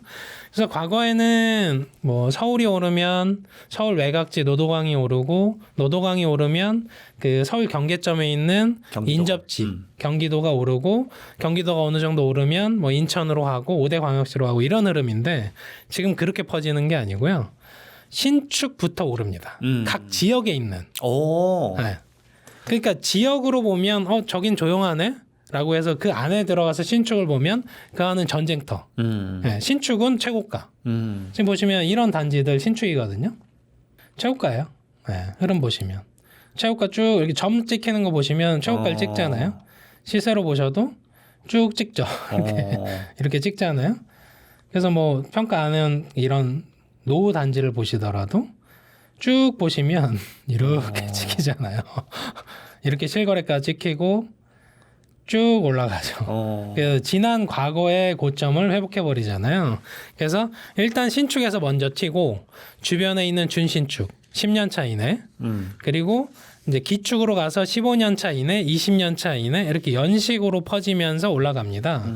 근데 이제 전년도에 서울과 흐름을 같이 한 지역이 있죠. 과천. 거의 똑같아요 느낌이. 과천은 뭐 강남과 거의 궤를 같이 합니다. 각 지역에 가시면 저희가 다 평가해놨어요. 확실히 부동산 114 이거는 단지 보기에 대한 해석이 정말 잘 되어 있네요. 그렇죠. 그래서 전문가 부분들이 사실은 기존에는 이런 것 같아요. 저도 이제 1년에 이제 상담을 한 600건 정도 처리하는데 보고서로 나가는 처리거든요. 저희 팀이. 근데 어떻게든 메일, 전화 이런 것들을 통해서 문의를 받고 싶어 하세요.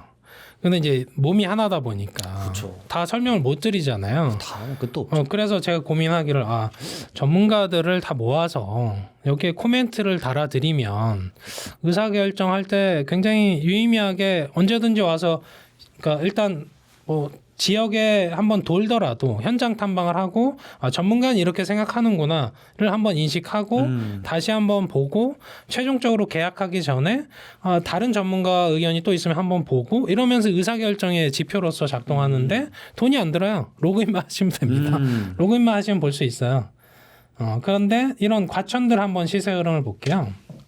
그래서 사실은 이 전문가 의견은 의사결정 지표고요. 나머지 이런 가격 흐름은 사실은 보조 지표입니다. 우리가 시세, 실거래가 이런 것들 보고 얼마니까 사야지 이렇게 하진 않잖아요. 그냥 흐름을 보는 거죠. 흐름을 보시면 과천이 이래요. 쭉 올라가서 잠깐 빠지죠. 근데 뭐 오름폭에 비하면 예, 오름폭에 비하면 미미하죠. 더 가파르다 요즘. 진짜. 평형별로 이렇게 보시면 쭉 실거래가는 쭉 빠진 것 같죠? 시세로 보면 쭉 우상향하면서 안 내려옵니다. 예. 근데 이제 정부에서 세금 규제할 때 그 대상이 여기도 대상이 되니까 그래서 뭐 각 단지별로 이렇게 보시면 이게 과천은 행정구역이 굉장히 좁아요. 맞아요. 그래서 사실은 개별 단지의 흐름이 그 지역의 흐름과 거의 동일시합니다. 세종시도 제가 많은 단지를 이렇게 평가하면서 보니까 모든 단지가 흐름이 다 똑같아요. 패턴이 비슷해요. 예, 패턴이 거의 비슷하게 나와요. 그래서 개별 단지에서 평점도 보시고 시세 흐름도 보시고 뭐 개별 지역에 대한 흐름은 참고죠. 거시적인 부분들로 보시고 그리고 우리 의사결정할 때 좀 보셔야 되는 게 저는 그런 애가 있어요. 경매라는 지표도 있잖아요. 경매는 물건을 정하고 거시경제를 보잖아요. 이거를 정한 다음에 전체 흐름을 보는데 대부분 의사결정은 전체 흐름을 보고 단지 뎁스로 계속 깊이 가면서 현장 탐방을 해서 의사결정을 하죠. 사실 그렇죠. 네, 의사결정은 그 과정에서 일어나니까 전체 지표는 분명히 봐야 됩니다. 전체 흐름을 보고 거시 지표를 보고 금리도 보고 경기 변동도 보고 개별 단지로 와서 이제 평가 부분도 보고 시세 흐름도 본 다음에 의사결정 할까 말까. 물론 거기서 가장 중요한 건 내 주머니 사정이죠. 지금은 주머니 사정이 안 되면 강제 퇴출입니다. 그렇죠. 아예 시장 진입이 안 되니까. 의사결정 자체가 이루어지질 못해요. 네, 그러니까 저는 그러니까 그 올해의 키워드를 전년도에 이제 전망할 때 공급 절벽이다로 봤던 거예요. 근데 내년의 키워드를 뭘로 보고 있냐면 각자 도생. 네, 그리고 개인 플레이. 맞아. 네, 왜 그러냐? 아무도 안 도와줘. 네. 정부도 안 도와주죠. 사지 말라고 하잖아요. 은행도 대출 잘 안 주잖아요. 근데 지인도 잘 안 빌려줘. 가족 대출한데, 가족도 잘안 은행 빌려줘. 대출한데, 사업자 대출은 큰일 나. 예, 진짜. 그러니까 각자 알아서 자금 뭐 맞벌이면 저축을 하든 DSR을 최대한 한도로 끌어오든 뭐 먹는 비용을 아끼든 해서 주택 마련 알아서 해결하세요 정도로 들립니다. 그러니까 알아서 해결하시는데 거기서 대기업 맞벌이가 가장 좋죠. 대출도 잘 나오고 자금 저축도 잘 되니까. 하긴 대기업은 또 사내 대출이 있으니까. 사내 대출 있으면 최고죠. 안 그래도 그 얘기도 있지 않습니까? 삼성전자랑 SK 하이닉스 성과급이면 벌써 그 얘기 나옵니다. 아마 잠시 가격 올라갈 거다. 다 그 얘기 하지 않습니까? 딱 그렇죠. 사기 적당한 그 아주 높은 가액인데 저도 검색을 해봤더니 삼성전자 직원이 물론 이제 DX 파트나 이렇게 파트가 나뉘긴 하는데 네. 한 13만 8천 명? 하이닉스 한 3만 얼마 재직 중이시더라고요. 그분들이 제가 알기로 강남 상구에 아파트가 40만 개가 있는 걸로 알고 있는데 네. 그러면 하나씩 산다 그러면 진짜 말 그대로 엄청난 가격 상승이 올라갈 것 같은데. 맞아요. 근데 여기서 되게 특이한 게 있어요. 경기도 이천이 이상하게 조용합니다. 네, 경기도 이천은 조용해요. 심지어 이제 저거는 개인 이슈인데 저희 와이프가 이제 하이닉스에 고등학교 졸업하고 근무를 했었거든요. 그리고 이제 공부한다고 이제 퇴사했는데 지금 생각하면 한 10억, 20억을 날린 수준인데 그때는 뭐 공돌이가 싫어 이러면서 퇴사한 거예요. 지금도 후회는 안 한다고 하는데 이제 뉴스 보면 후회하겠죠. 여튼 그럼에도 하이닉스 직원조차도 이천에서 집을 안 삽니다. 안 사죠. 네. 그래서 이천의 집값 한번 흐름 한번 보세요. 네, 조용합니다. 제가 경매로 2천 한 번씩 보는데 여기는 안 오르는구나. 약간 아파트 단지도 그렇게 많지는 않아요. 그런 면에서 보면 그 자금이 어디로 갈까? 네. 그러면 용인의 그런 그 반도체 자금, 수원의 그런 반도체 자금들이 어디로 갈까? 용인과 수원은 그 안에서 돌긴 합니다. 근데 이천에서 퍼진 자금은 이천에서 돌지 않는다. 서울 수도권으로 옵니다. 그래서 그게 일부 지역에 더 똘똘한 한 채의 지역의 가격을 더 올릴 것 같은데 확실히 이런 부분들 그러게 또 가격이 올라가면 또 이래 또 풍선 효과 좀 퍼질 거잖아요, 사실. 맞아요. 그리고 특히나 용인, SK나 뭐 삼성, 뭐 수원이나 이 지역의 부동산도 있겠지만 이게 몇 년 쌓이면 헤비한 거 하나를 사는 게 낫지 않을까? 이 생각을 할 것 같은데.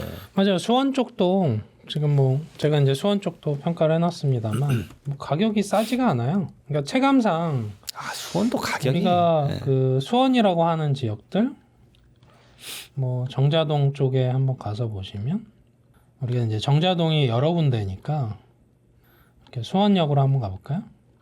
이쪽에 한번 가보시면 이렇게 큰 단지가 있잖아요. 네, 대단지. 그런데 제가 이제 여기 너무 멀다 보니까 그렇게 평점을 좋게 주진 않았습니다. 객관적으로 평가한다는 거 설명을 드리고요. 시세를 보시면 수원 쪽도 좀 잠잠한 부근처럼 보입니다만 이게 신축이다 보니까 보시면 가격이 34평 기준으로 거의 9억에 가까워요. 네. 근데 이 가격의 특징을 보시면 이렇게 방어가 되잖아요. 근데 신축이다 보니까 입주 이후에 입주할 때 일단 비쌌다가 계속 방어가 된다의 성격이 좀 더 아깝습니다. 그러니까 최근을 돌아보시면 수원은 떨어지지 않고 방어를 좀 하다가 최근 들어서 이제 조금씩 전월세 가격 쪽에서 움직이면서 이쪽이 자극을 받는 거죠. 그런 흐름들로 가고 있으니까 수원이 지금 만만한 지역이 아닙니다. 가격적으로 접근을 했을 때. 그래서 수원 일대도 9억, 10억 신축 가시면 뭐 여기 보시면 34평 9억 정도 하고 여기 35평 이거 굉장히 큰 단지거든요. 보시면 평가해 놓은 부분이 있습니다만 쭉 튀었다가 신축 효과로 튀었다가 여기서 안정화돼 있죠. 이 가격에서 안정화돼 있으니까 이렇게 고정적으로 있다가 밀려서 수요자들이 들어오면 다시 튀기 시작합니다. 또 이게 신축이랑 구축 가격 차이가 크네요, 여기는. 맞아요. 그래서 구축 바로 옆에 있는 구축은 뭐 5억이면 산다라고 한다고 하면 문제는 그럼에도 더 좋은 걸 선택한다는 거예요. 요걸 한번 설명드리면 제가 이제 중앙일보에 매달 칼럼을 쓰고 있는데 똘똘한 한 채의 진화로 칼럼을 썼습니다. 그러면 똘똘한 한 채의 시작점은 문재인 정부 혹은 노무현 정부 때 시작이에요. 노무현 정부 때 시작은 했는데 고착화되진 않았어요. 근데 문재인 정부 때 고착화됩니다. 똘똘한 주택, 똘똘한 한 채, 이 부분으로 시작이 되거든요.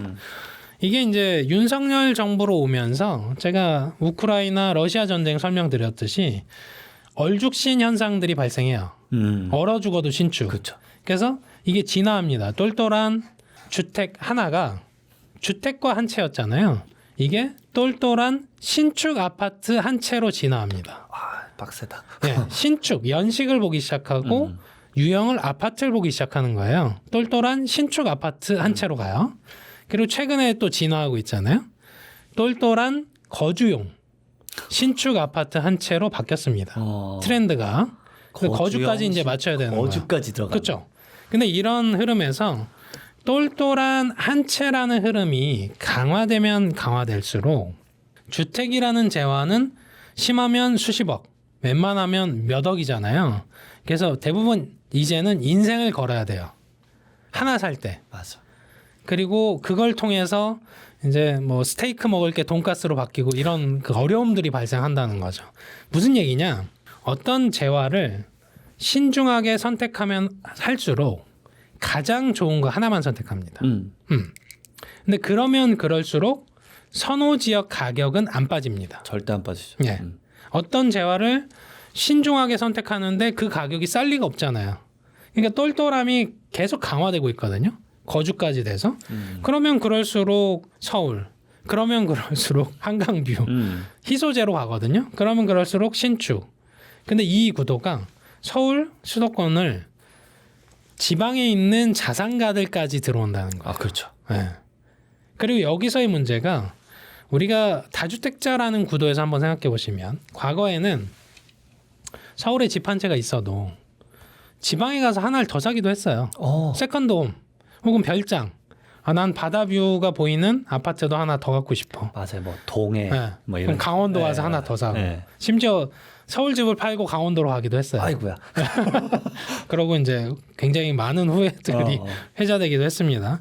근데 그럼에도 주택이 하나 수도권에 있고 서울 인구 포함 수도권 인구가 전 인구의 절반이 여기 있잖아요. 근데 지방은 인구 유출이 되잖아요. 그러면 지방의 수요를 지탱하던 것들은 세컨드 홈 별장에 대한 개념에서 수도권 수요가 들어오던 자금 수요가 있었던 거예요. 그게 싹 다 차단됐습니다. 예. DSR 때문에 더 차단되기도 하고 주체가 된 순간 규제가 너무 심해져서 차단되기도 하는 거죠. 근데 지방에 계신 분들조차도 내가 예를 들어서 고향이 강원도라고 한번 생각을 해볼게요. 근데 일은 수도권에서 할 수도 있잖아요. 그럼 자금이 생기면 수도권에서 집 한 채를 사겠죠. 근데 사고 났는데 나중에 또 직장 생활 하다 보니까 자금이 생겼어. 그러면 이 자금으로 집을 하나 더 살려고 하면 뭘 살까요? 강원도에 살까요? 수도권에 하나 더 살까요?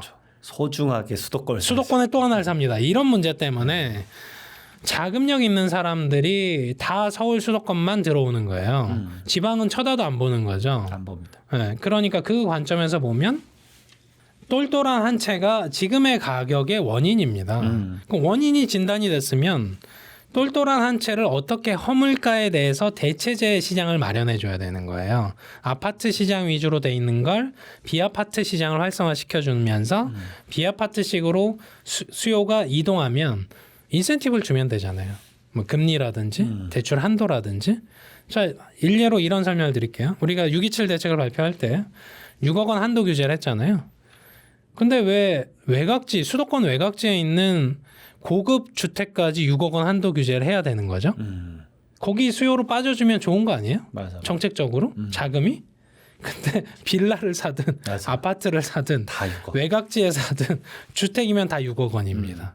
그래서 지금 비아파트 시장 다 죽었어요. 맞아요. 완전. 네. 외곽지에 있는 고급 사실은 땅이 큰 대지가 큰 그 단독 주택 타운하우스는 10억 20억 하거든요. 그럼 대출이 6억 원이면 이거를 받는 의미가 없잖아요. 대출이 웬만큼 나와줘야 그쪽에서 움직일 거 아니에요. 그 수요까지 싹 다 서울로 수도권으로 들어옵니다. 그러니까 제도가 경직되면 외곽지부터 죽는다.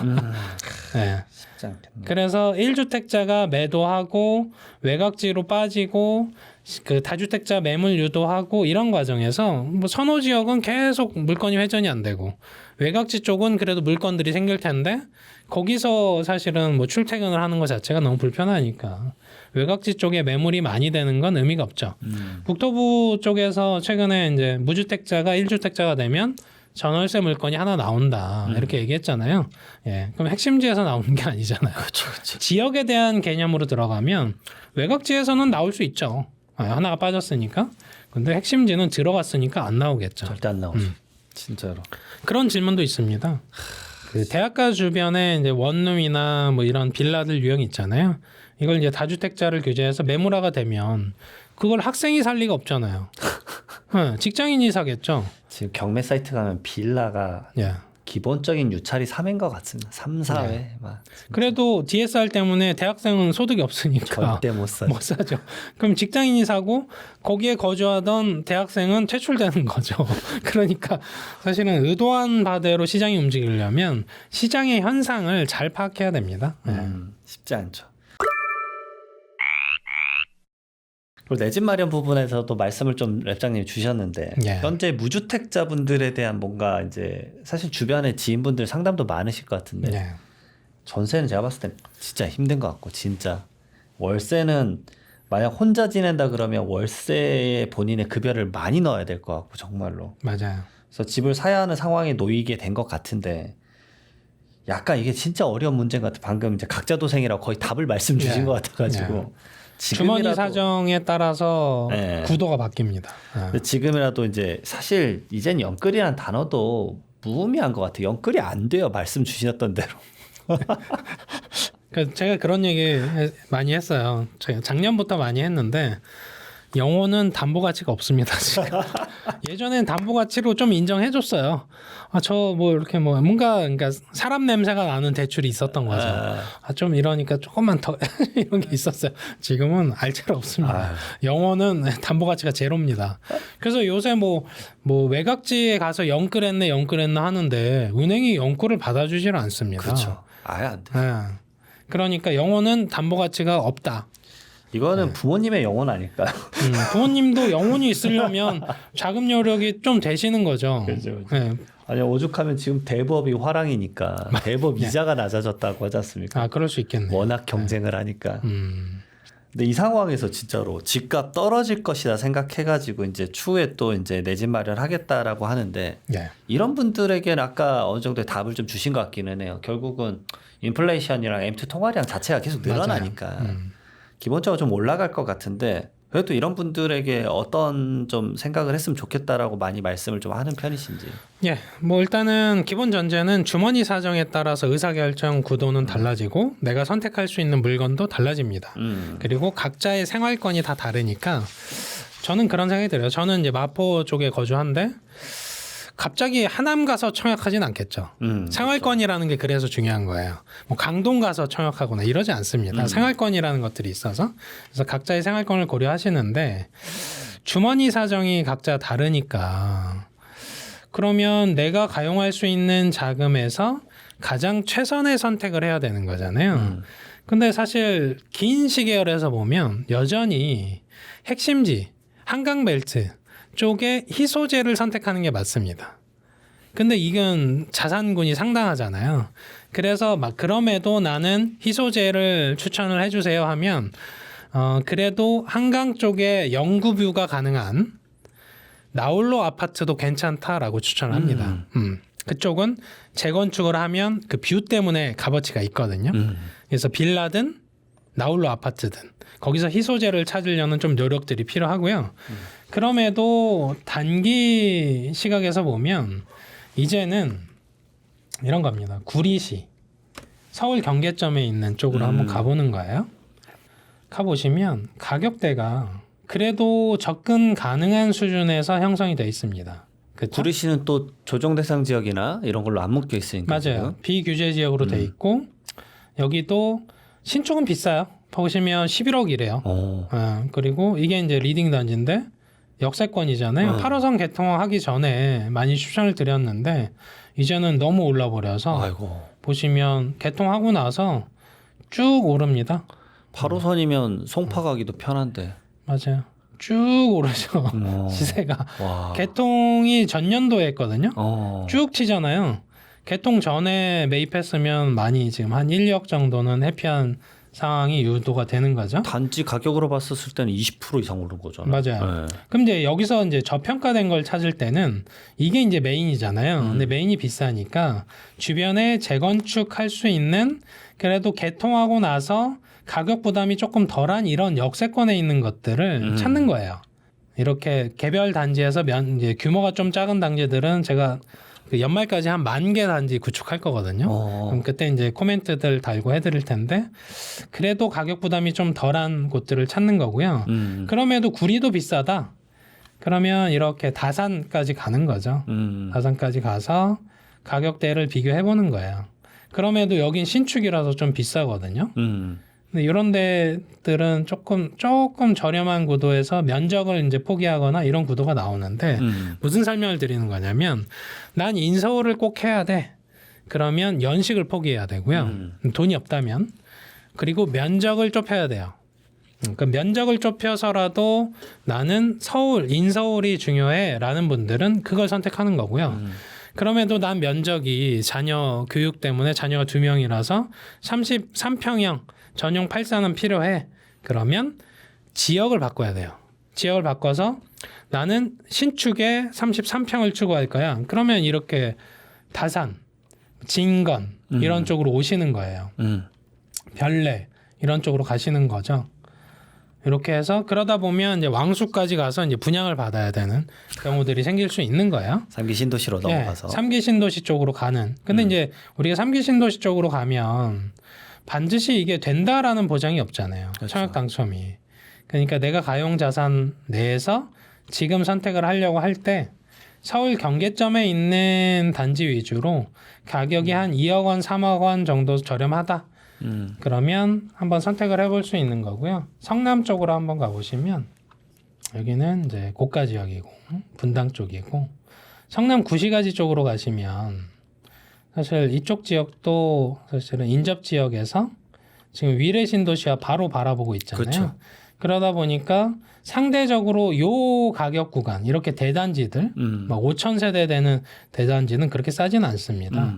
반면에 조금 그 연식을 포기하고 그러면 이렇게 7억 원, 6억 원, 4억 원대의 물건들이 보이잖아요. 여기서도 멀지 않고 이런 건 너무 구축이어서 이건 이제 재건축 호재가 있어서 좀 비싼 겁니다. 그래서 이런 단지들에서 서울 접근성이 좋으니까 지하철 8호선 타고 쭉 올라가면 되잖아요. 바로 맞아요. 강남 진입 가능하니까 이런 형태들에서 선택하는 것도 방법입니다. 그리고 송파 내에서도 이런 거여 마천 쪽으로 오면 재개발 상대적으로 재개발도 재개발입니다만 이런 단지들은 상대적으로 저렴합니다. 물론 체감상 그렇게 저렴하진 않습니다만 네. 강남이니까요. 강남 일대에서는 이런 부분들 뭐 18억 이런 부분들 어떤 의미에서는 조금 저렴하게 느껴질 수 있는 구간들이 있습니다. 그래서 이런 식으로 의사결정에 좀 도움을 받으시면 좋을 것 같습니다. 그래서 송파 쪽이 부담된다. 근데 위례로 오는 거죠. 그렇죠. 위례 쪽으로 와서 판단하는데 이 구간에서의 판단은 그런 것 같습니다. 송파 위례에서도 성남이냐 송파냐에 따라서 가격 구간이 틀려집니다. 확실히 다르더라고요. 네, 그래서 막 20억 원 정도 하던 게 갑자기 이제 하남 이제 성남으로 오면 이렇게 훅 떨어지죠. 쭉 빠지잖아요. 한 2억 원 정도 저렴해지는 구간들이 있으니까 그 구간에서 물론 이제 인서울이냐 아니냐에 따라서 달라지는 구도는 있습니다만 여기 보시면 제가 의사결정에 좀 참고하시도록 많이 이제 평가를 해놨죠. 그래서 이 부분들 참고하셔서 상대적 가격 매력 있는 그 과거 고점에서 한 10에서 20% 이격돼 있는 곳들은 과거 고점 정도는 회복한다 관점에서 좀 접근하시는 게 맞을 것 같아요. 특히나 이제 서울이나 인접한 경기도 지역은 특히나 더 그럴 것 같네요. 맞아요. 근데 두 가지가 구도가 안 나와서 그래요. 우리가 가격이 안정됐으면 좋겠어라고 설명하시는 분들도 분양가가 내려간다라고 전망하지 않습니다. 그렇죠. 네. 왜 그런지는 이제 가슴에 손을 얹고 한번 생각해보면 알 수 있고요. 그렇죠. 그러면서 동시에 전월세 가격이 더 떨어질 거라고 보지도 않습니다. 그렇죠.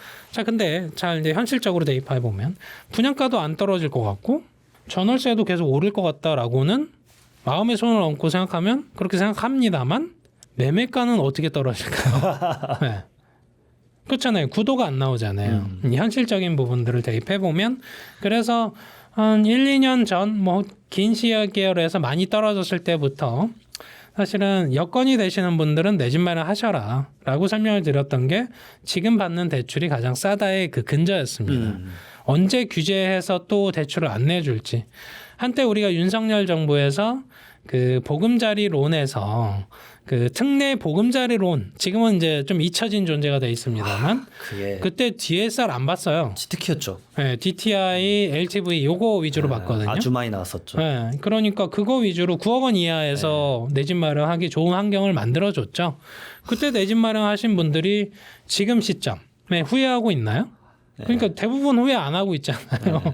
근데 막 비판했었죠. 근데 어차피 실수요자만 해주던 대출인데 비판의 대상이 아닌 거죠. 지금은 그조차도 보금자리론을 하긴 합니다만 6억 원 이하에서 예, DSR까지는 보지는 않습니다만 DTI, LTV에서 부분에서 고려하는데 서울에 6억 원 이하가 거의 없잖아요. 어디 있습니까? 그게 사실 쉽지 않죠. 그러니까 호시절은 지났다. 그럼에도 여전히 그 구간에서 조건이 되시는 분들은 선택지로서 보금자리로는 좀 활용하실 필요가 있다라고 설명을 드립니다. 예. 오늘 말씀 들어보니까 확실히 지금이 제일 싸고 지금이 대출이 제일 많이 나오는 것 같습니다. 맞아. 여전히 그 구도는 똑같습니다. 네. 그리고 분양가는 여전히 지금이 제일 싸다. 심지어 월세, 전월세도 지금 주거비가 제일 저렴하다. 아, 랩장 이거 그러면 시스템적으로 내가 어떤 가격을 뭐 찾겠다라고 하면 그 지역 조건이나 이런 게 가능한가요? 그 부분은 근데 대부분은 본인이 원하는 지역을 정해놔요. 어디로 정해볼까요? 마포로 나는 한번 뭐 가볼까요? 송파, 뭐 나는 어디 마포 이런 식으로 가는 마포로 거니까. 이미 정해놨거든요. 그럼 난 마레프를 살 거야. 그러면 마레프에 가서 이제 보는 거죠. 단지 평가 서비스를 보고. 평가도 보고 시세 흐름도 보고 판단을 하는 거죠. 마레프도 보면 이래요. 근데 우리가 이제 마포냐 이제 공덕이냐 이런 구간으로 이제 광역적으로 가면 각 동별 가격대가 있거든요. 그 가격대에서 조금 저렴하다 싶은 게 이런 거죠. 마포동, 도화동 상대적으로 저렴하다 하잖아요. 그래서 이런 생각을 한번 해보는 거예요. 용의 꼬리가 될 거냐, 뱀의 머리가 될 거냐 해서 우리가 용산 같은 경우는 비싸긴 합니다만 전도 유망한 건 사실이긴 해요. 이촌동 일대 이렇게 와서 나중에 용산 국제업무지구 개발되고 나면 강남 수준에 근접하는 가격대가 될 걸로 볼 수 있어요. 그래서 이렇게 전체 흐름을 보고 이 핵심에 해당되는 업무지구가 들어오고 나서의 가격이 어떨까를 보는데 가끔 이런 추천들을 요청하세요. 용산의 꼬리, 이 신계동, 문배동 이런 남영동 일대에서 내 집 마련하는 게 나을까요? 여기에 나홀로 아파트를 마련하는 게 나을까요? 아니면 인접한 공덕 쪽에서 내 집 마련하는 게 나을까요?를 질문 주실 때가 있어요. 그러면 저는 대부분 공덕을 추천드립니다. 왜? 여기서 차라리 단지가 좀 큰 것들을 선택하는 게 가격 흐름, 여기서 용산이 튀고 나면 공덕이 따라가는 흐름은 되는데 더러 같은 용산인데 나홀로 아파트는 제자리 걸음하는 경우를 많이 봅니다. 있죠. 그러니까 가격이 못 따라가는 단지면 좀 조심하셔야 돼요. 여기서 저희가 이제 특정 단지를 거론하면서 못 따라간다라고 할 수는 없으니까 그건 이제 본인만의 판단으로서 평가를 해보실 필요가 있습니다. 나홀로 아파트는 조심하실 필요는 있다. 막 5년 전에 거래되고 거래 안 된 그런 나홀로 아파트 많습니다. 뭐 19세대 뭐 이런 것들이니까. 그래서 대출 받을 때도 불리해요. 감정 평가를 새로 받아야 돼요. 그러네요. 거래된 게 없으니까. 그래서 대단지를 선택하는 게 가격 추종 그 능력에서 월등하니까 그 부분은 좀 판단하실 필요가 있습니다. 알겠습니다. 마지막으로 혹시 한 말씀 해주실 거 있으시면. 뭐 최근에 이제 결국은 세금 얘기로 가고 있어요. 지방선거 구도에서 저는 이런 구도를 하나 좀 설명을 드릴 것 같아요. 지방선거에서 자꾸 차별화된 전략, 차별화된 공약에 좀 집중하시는 경향이 있는데 되도록이면 비차별적 공약에 집중하셔야 됩니다. 어떤 후보가 돼도 할 것 같은 거에만 집중하시면 돼요. 누가 되면 뭐 할 거야 뭐 이런 거 하나도 안 중요해요. 누가 되든 하는 공약, 누가 되든 할 것 같은 거. 그래서 뭐 오세훈 후보가 되든 정원호 후보가 되든 예를 들어서 정비 사업은 할 것 같다. 그러면 정비 사업에 대한 투자 관점들이 우호적으로 바뀌겠죠. 그렇게 가셔야지. 누가 하면 무슨 그 택지 개발 누가 할 것 같으면 어떤 교통이 될 것 같아 이런 거는 후보에 따라서 너무 바뀌잖아요. 그렇죠. 저 계속 이렇게 방송 찍으면서 이제 여기 오면서 이제 플랜카드 걸려 있는 공약들 이렇게 보거든요. 보면서 이런 생각해요. 저게 되겠어? 저게 되겠어? 안 될 게 수두룩합니다. 그런 거에 너무 집착하지 마시고 누가 되든 하는 거에 좀 집중을 하시고요. 그리고 요건 좀 민감합니다만 노무현 정부 때 가격이 안 잡혔잖아요. 근데 그때 서울시장이 누구였냐면 이명박 서울시장이었습니다. 그래서 우리가 지금 지방선거 구도에서도 보셔야 되는 건 정부 여당의 서울을 포함한 이런 지방선거에서 수도권 쪽에서의 특히 가격이 안 잡히는 부분들이 지자체장이 누가 되는지를 잘 보셔야 됩니다. 그리고 정책과 이 부분들이 같이 갈지 좀 이격돼서 갈지 이런 부분도 어떤 의사결정 지금 인생을 걸어야 되는데 정책적인 부분들이 돌아가는 것도 분명히 참고하셔야 됩니다. 근데 여기서 하나 좀 첨언해서 설명을 드리면 어차피 정책대로 안 가잖아요 라고 설명을 이렇게 얘기하시는 분들이 덜어 있어요. 그러니까 분석할 필요도 없다 이렇게 설명하시는 분들이 있으면 역발상 투자를 하려면 정책 분석을 해야 이게 똘똘한 채로 가는구나. 아니다 판단이 서야 역발상을 할 거 아니에요. 역발상을 하시더라도 정책은 기본적으로 분석하시고 그리고 투자 관점, 의사결정을 하셔야 된다라는 걸 설명을 드립니다. 자, 부동산 114 윤지혜 리서치 랩장님과 함께했고요. 제가 봤을 때는 아무래도 다음 세제 개편안 나오고 나서 제가 한번 또 모셔보도록 하겠습니다. 알겠습니다. 지금까지 인터뷰 마치도록 하겠습니다. 감사합니다. 감사합니다.